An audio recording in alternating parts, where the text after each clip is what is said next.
শাহী জামে মসজিদে প্রত্যেক প্রত্যেক সময় আমরা এটা দান বাক্স যখন পুড়ে যায় তখন এটা আমরা দান বাক্স খুলি, সবার সম্মুখে আমরা এটা খুলি।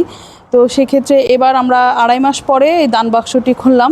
সেই দান বাক্সটি খোলার পরে আমরা যে নগদ 12,78,444 টাকা এবং কয়েন পেয়েছি 9,000 টাকা, সোনার চামচ 1টি, নাকফুল 6টি, নোলক 1টি এবং স্বর্ণের কিছু পাতি পেয়েছি 2টি। বিদেশি মুদ্রার মধ্যে 25 দিনার, 30 রুপি এবং 200 পয়সা। সর্বমোট যদি আমরা নগদ হিসাবে বলি তাহলে নগদ টাকা আমরা সর্বমোট পেয়েছি 12,87,444 টাকা। এবং স্বর্ণের হিসাবটা কিন্তু এই টাকার মধ্যে আসতেছে না, স্বর্ণের হিসাবটা আলাদা। এই 12,87,444 টাকা যেটা আমরা এবারে দান বাক্স উন্মুক্ত করে যেটা আমরা পেয়েছি, সেটা গত কয়েকবার যে আমরা দান বাক্স খুলেছি তার তুলনায় সবচাইতে বেশি।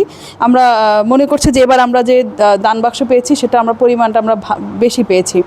তো এটা আমাদের জামে মসজিদের একটা নিজস্ব অ্যাকাউন্ট আছে, সেই অ্যাকাউন্টে এই টাকাগুলো জমা হয় এবং সেই টাকা দিয়ে আমরা মসজিদের যে আশেপাশের উন্নয়নে কাজ করি, যাতে দর্শনার্থীরা এবং এখানে যারা নামাজ পড়তে আসেন, মানত করতে আসেন, তাদের যেন কোনো সমস্যা না হয় এবং তাদের উন্নয়নে আমরা কাজগুলো সম্পন্ন করি।